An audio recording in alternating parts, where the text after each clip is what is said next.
As we go to air tonight, firefighters are struggling to protect lives and homes around Augusta from a fire started by a controlled burn.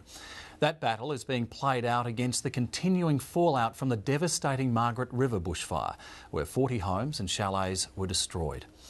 Residents there claim the fire warning information they received from authorities was both outdated and inaccurate. The state alert system didn't work, they say, and hasn't worked time and time again. So, what's the solution?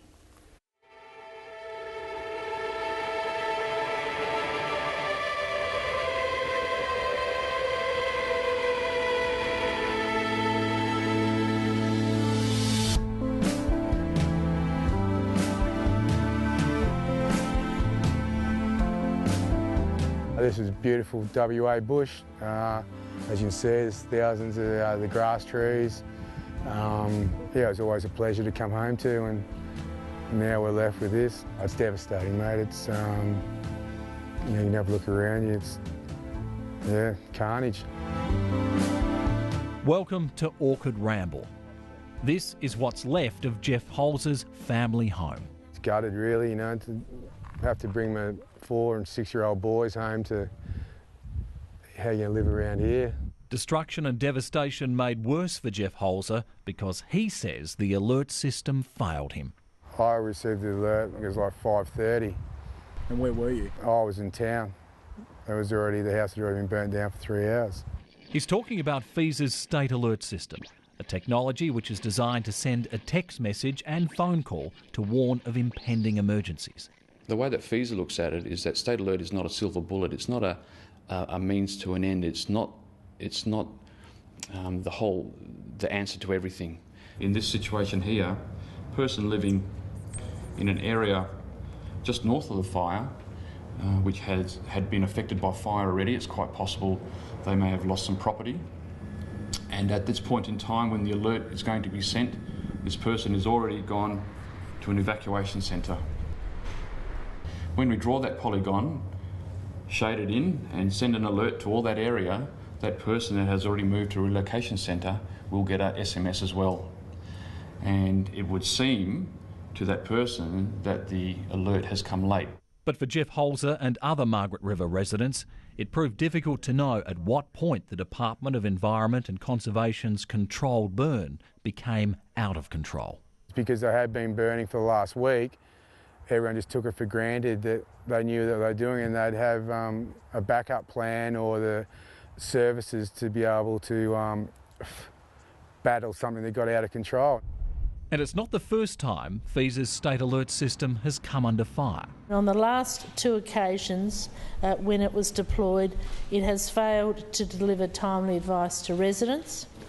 Can I just say in relation to state alert, yes, I was made aware that there were some residents in the southwest that received the message after the fire had gone through their particular area.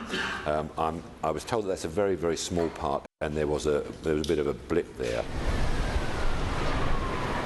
The Kilty report, which investigated the devastating bushfires in the Perth Hills earlier this year, found it was wrong to think the state alert system had worked well in what it was supposed to achieve.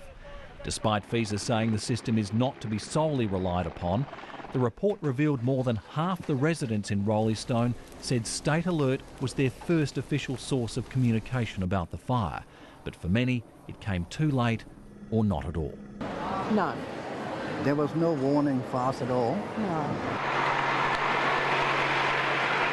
In the Lake Clifton fires in January, a survey by the Bushfire Cooperative Research Centre found none of the residents said they received a state alert message.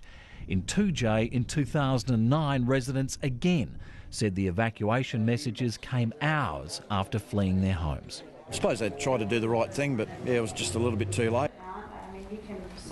It takes at least 15 minutes to send out an alert message, but some of the issues are beyond FESA's control. While the system can send out 1,000 messages a minute, mobile phone reception in country areas can be patchy.